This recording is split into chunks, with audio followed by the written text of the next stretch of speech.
वडोदरा से अवैध बांग्लादेशियों को ढाका डिपोर्ट किया गया है। 250 अवैध बांग्लादेशियों को एयरफोर्स के स्पेशल प्लेन से ढाका भेजा गया। इस दौरान सभी बांग्लादेशियों के हाथों में हथकड़ियां लगी हुई थी। गुजरात में पिछले कई दिनों से बांग्लादेशियों के खिलाफ ऑपरेशन चल रहा है। बीते 2 महीने के अंदर 1200 अवैध बांग्लादेशियों को वापस डिपोर्ट किया जा चुका है। एक तस्वीरें इस वक्त आपके सामने, ये सभी बांग्लादेशी नागरिक हैं जो अवैध रूप से हिंदुस्तान में रह रहे थे और ये ताज़ा तस्वीर वडोदरा की है। खास तौर पर गुजरात में भी बड़ी संख्या में अवैध रूप से बांग्लादेशियों के रहने की खबर तो सामने आ ही रही थी, लेकिन जब प्रशासनिक एक्शन हुआ तब एक अवैध बांग्लादेशी के हाथ में हथकड़ी लगाकर फिर इन्हें बांग्लादेश डिपोर्ट किया जा रहा है। ये तस्वीरें इस वक्त आपके सामने हैं। 250 अवैध बांग्लादेशी हैं जिन्हें ढाका डिपोर्ट किया जा रहा है। अवैध बांग्लादेशियों के घर वापसी की तस्वीरें हैं। एयरफोर्स के स्पेशल प्लेन से इन्हें भेजा जा रहा है और इस भेजने में संदेश ज्यादा बड़ा है। आप ये देखें, बांग्लादेश हमारा पड़ोसी देश है, लेकिन बीते कुछ महीनों में जब से वहां पर तख्ता पलट हुआ है, बांग्लादेश के साथ भारत के संबंधों में कुछ खटास और कुछ कड़वाहट भी दिखाई दे रही है। और इसलिए एक स्ट्रॉन्ग मैसेज भारत की तरफ से भी दिया जा रहा है, जहां पर अवैध रूप से भारत में रह रहे बांग्लादेशियों के हाथों में हथकड़ी लगाकर इन्हें डिपोर्ट किया जा रहा है। मेरे सहयोगी निर्णय कपूर इस वक्त लाइव जुड़ गए हैं। निर्णय, एक होता है प्रशासनिक एक्शन और वो प्रशासनिक एक्शन लिया जा रहा है, लेकिन हथकड़ियों के साथ डिपोर्ट करना ये वहां की सरकार और यानी कि बांग्लादेश के हुक्मरानों को भी एक बड़ा संदेश है कि बर्दाश्त नहीं करेगा भारत।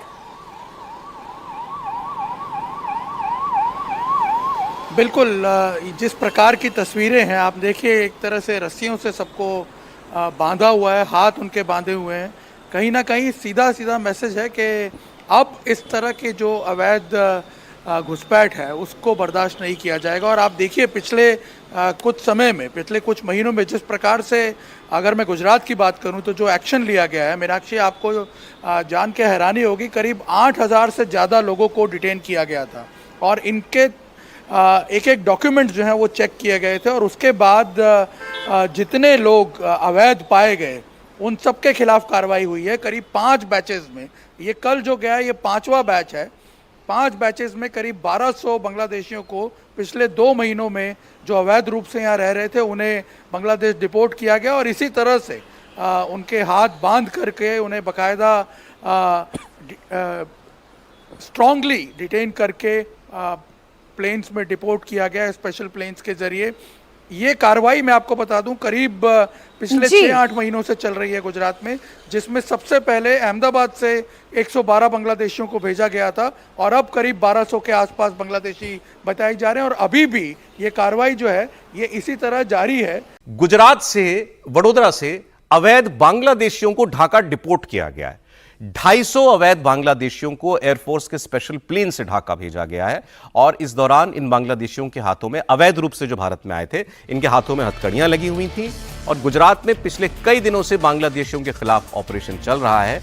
पिछले 2 महीने में, खासकर ऑपरेशन सिंदूर के बाद, 1200 अवैध बांग्लादेशियों को वापस भेजा जा चुका है। गुजरात से ऐसा एक एस्टिमेट है और अब तक 2500 शायद पूरे भारतवर्ष से अलग अलग रिपोर्ट्स के मुताबिक बांग्लादेशियों को बाहर भेजा गया। और इसमें एक परिवर्तन ये है, वैसे तो एक बड़ी लंबी प्रक्रिया है और इनमें से भी अगर कोई या इनका कोई परिवारजन जो है वो अदालत चला जाए तो फिर वो मामला जो है वो टल सकता है। एक प्रक्रिया होती है ये तय करने की कि ये व्यक्ति भारतीय है या विदेशी मूल का है, सही रास्ते से आया है या अवैध रूप से आया है। लेकिन अब भारत ने एक दूसरी तरीका अपनाया है। इनका एक बार निर्धारण कर लिया कि ये अवैध तरीके से भारत में घुसे हैं, तो उसके बाद एक पुश इन रादर कहना चाहिए, पॉलिसी इस वक्त चल रही है। इनको डिटेन करके भेजा जाता है बॉर्डर पे और वहां पर बीएसएफ इनको वापस लौटा देती है, वापस भेज देती है बांग्लादेश। अब इसमें जो बांग्लादेश का बॉर्डर गार्ड है वो कई बार इन लोगों को दोबारा भारत में भेजने की कोशिश करता है।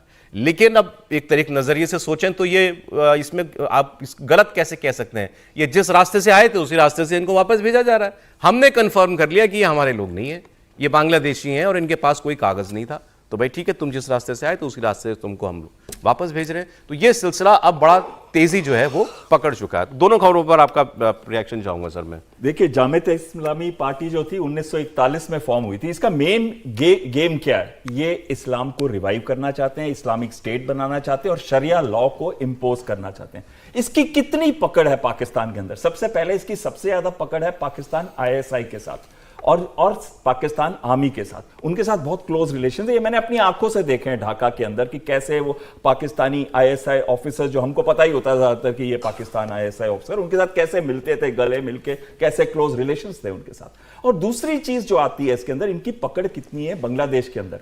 अगर आपको 2001 या 8 का पीरियड है जब इनके पास सबसे ज्यादा सीटें थी, 18 या 17, उनके टोटल 300 सीटें होती हैं बांग्लादेश के पार्लियामेंट के अंदर, तो इनका total vote, popular vote percentage 10 से 12.2% के बीच में रहा है। इसका मतलब इनका ज्यादा रोल नहीं रहा पूरी देश के अंदर, लेकिन इनका खौफ बहुत है क्योंकि ये फंडामेंटलिस्ट पार्टी है, क्योंकि ये इस्लामिक शरिया लॉ को लाना चाहती है, तो इनका खौफ आम आदमी में ज्यादा है। नॉर्मली बांग्लादेशी जो है वो इन बातों पे बिलीव नहीं करते। और दूसरी चीज आती है कि भारत के खिलाफ क्या कर सकता है। अभी देखिए, अवामी लीग का तो इन्होंने सस्पेंड कर दिया अवामी लीग को, ऑल एक्टिविटीज जो है अवामी लीग की उस पर बैन लग गया है। तो अब पार्टीज तो सिर्फ 2 ही रह गई ना।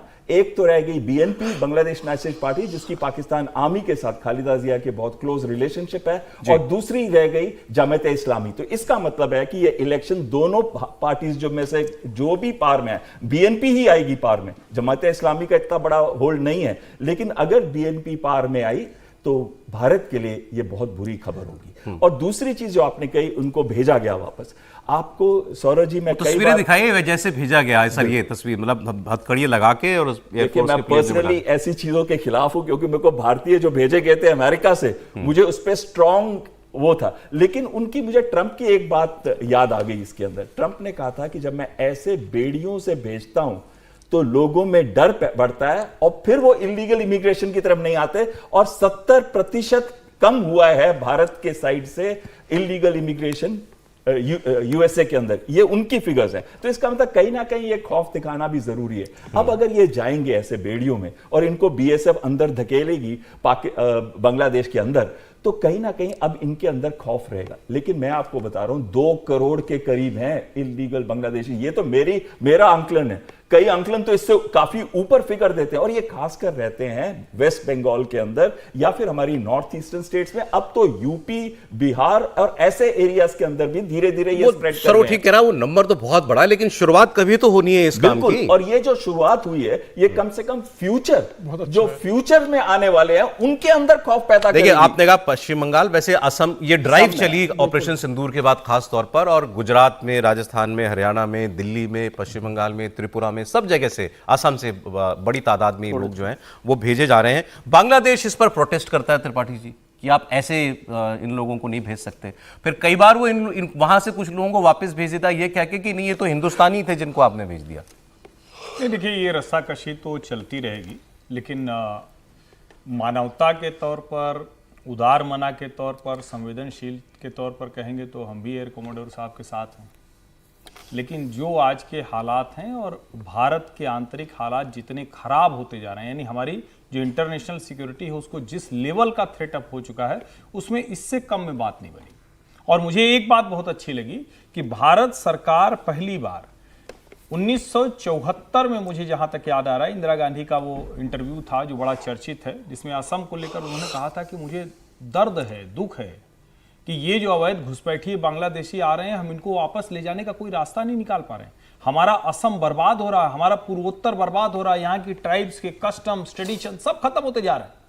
और वहां से हम आज 2025 में आ गए। आज पहली बार हम ये देख रहे हैं कि कोई सरकार इस तरह से कड़ाई से उनको वापस भेज रही है। मेरा ये मानना है सभी राज्य सरकारों को, सभी राजनीतिक दलों को अपने जो छोटे छोटे हित हैं उससे ऊपर उठना चाहिए और कहना चाहिए कि एक भी बांग्लादेशी, एक भी रोहिंग्या। और जब हम ये कह रहे हैं तो हम तो बांग्लादेश की जो सर्वोच्च नेता रही हैं उनको शरण दे रहे हैं। यानी उदारता, मानवता में हम, संवेदनशीलता में कम नहीं है, लेकिन ये बहुत जरूरी है। ये तरीका जैसे भी हो, अवैध रूप से बांग्लादेशी जो यहाँ आए वापस भेजे जाने चाहिए। सर देखिए, पहले तो मैं जमात इस्लामी पर कहूँ कि वो जितना रेडिकल ऑर्गेनाइजेशन, लेकिन उसकी वजह क्या है? अभी आपने कहा कि चुनाव आयोग ने मान्यता दे दी। वो इसलिए क्योंकि जो पॉलिटिकल पार्टी है आपने उसको तो खारिज कर दिया एक तरह से, हसीना की पार्टी जो है अवामी लीग, तो दुनिया में कैसे बताएं फिर इलेक्शन होंगे वहाँ, पार्टी एक बची, तो पार्टी एक बची तो इलेक्शन कैसे होगा।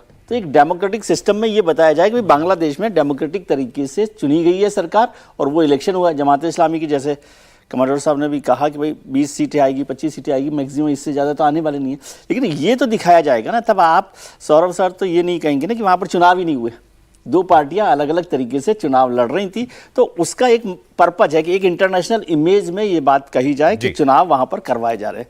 और दूसरी बात मैं समझता हूँ कि ये तो बहुत हिम्मत भरा काम भी है और बड़ा काम भी है कि ये करना ही चाहिए कि जो अवैध बांग्लादेशियों को लेकर जिस तरह से उनकी वापसी की गई है, अब उसका मानवाधिकार की बात हो, उदार मन रहने की बात हो, हम लोग तो नहीं समझते कि ऐसे करना चाहिए, लेकिन सरकार ने जो सोचा होगा। मैं कोई विदेशी एक बार कुछ पढ़ रहा था, उनको बहुत दर्द है इस बात पे कि भारत इस तरीके से भेज रहा है बांग्लादेशियों को। नहीं, जैसे हमारे यहाँ भी आए थे तो हमें भी दर्द हुआ था, तो आदमी के तौर पर देखा जाए, लेकिन ये वापस भेजना है और इस पर काम शुरू हो गया, ये बड़ा काम है। और इसमें मैं समझता हूँ कि जो हमारी पॉलिटिकल पार्टीज है ना, अब वो इसको दूसरे तरीके से ना बनाए, अवैध बांग्लादेशियों को अवैध बांग्लादेशी अब वो सर हो जाए तो बहुत अच्छा है, अभी तक तो हुआ नहीं कि एक सेम पेज पर आ जाए इतने बड़े मुद्दे पर।